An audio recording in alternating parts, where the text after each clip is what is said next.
Good morning. My name is Joseph Tuminello. I'm a captain for American Airlines and have been working there for 35 years. First thing I do is I check the weather. I have a conference call with my dispatcher. The dispatcher is the person responsible for checking the weather, making sure that the flight plan is filed, making sure the fuel is on board, all of the cargo is on board, and all the things appropriate for revenue for that particular flight. Once I have all that information, I have a flight plan that he has created in my hand, and then I take that to the aircraft and I begin my conference with my first officer, and there's usually two pilots on the plane that I fly. We talk about that day's flight, mission if you will, and then we discuss any of the hazards, any of the problems that we see along the way, and then we start our checklists and begin that sequence, and away we go. One would be the military. The second would be paying for flight lessons and things along those lines at an airport if you have that capability. Do you need a college degree to become an airline pilot? The answer is yes. Do you have to have a degree in aeronautics? No, you do not. You can have a degree in business, you can have a degree in anything. The issue then becomes, how do you get to this point? It's really a very interesting question, because what comes first, the chicken or the egg? The airline is not going to hire you if you don't have experience.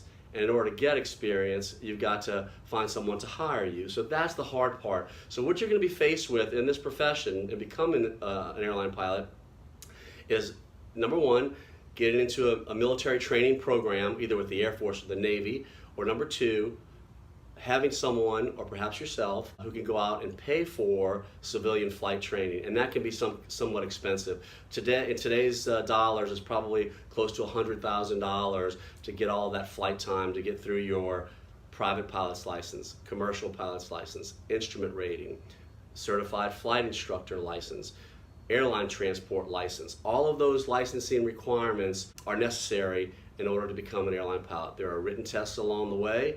There are practical check rides that you'll take with the FAA along the way. So it is a long road, however, it is an extremely rewarding road. For me, it definitely has been. It has met my expectations. However, I do want to preface that with a few remarks. In the airline business, especially as a pilot, everything is based on seniority. Your seniority number is given to you the day you're hired. From that point forward, every vacation, every schedule, every time you bid for training, anything that you do is based on your seniority within that piece of equipment, within that aircraft that you are flying, at the base that you are flying. So that is very, very important. And what I tell people today who want to be airline pilots is, get your education as fast as you can. Get those hours as fast as you can, and get that seniority number as quickly as possible. When I first was hired, American Airlines was probably hiring close to 100 to 150 pilots a month. That is a boom. That does not happen very often. They did that for about 7 years. Then they stopped hiring for about 10 years. So if you were hired at the beginning of that cycle, your career took off because all of those pilots came in below you and your seniority increased drastically.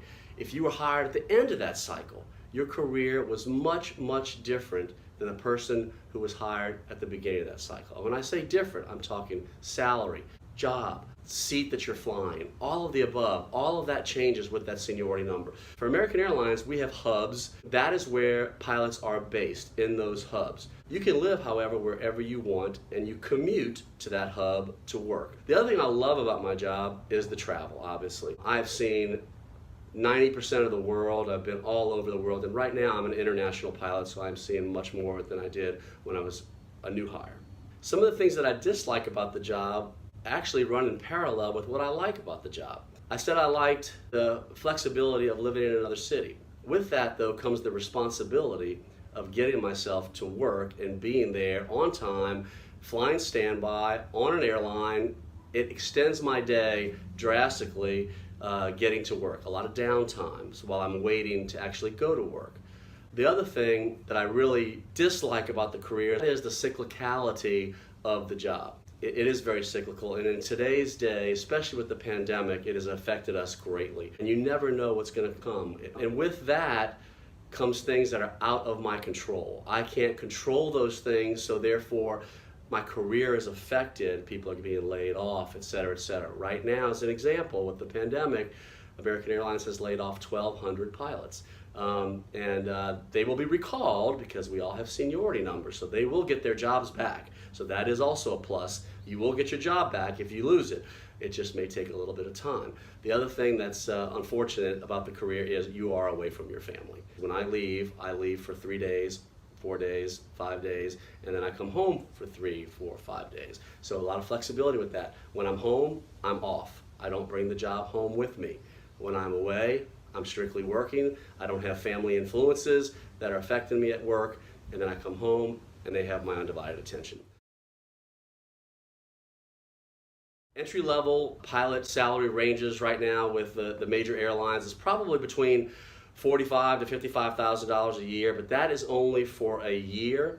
After that it doubles, then it doubles again, and before long I would say you're probably in the $150,000 to $200,000 range. Airline captain salaries top out right now nationwide about $400,000 to $450,000 a year. So that's kind of where we are, and that is working 12 to 14 days a month.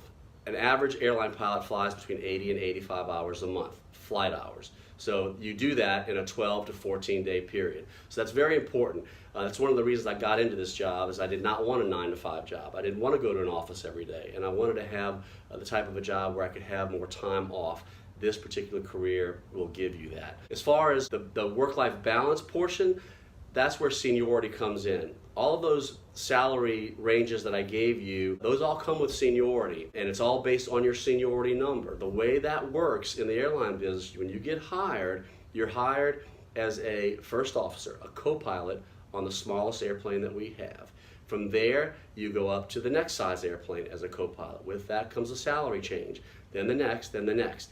Until you top out on the biggest airplane that we have as a co-pilot. That is where the co-pilot's salary is the largest. Then you go back down the ladder as a captain on the smaller airplane, because a captain on the smaller airplane makes more money than a co-pilot on the larger airplane.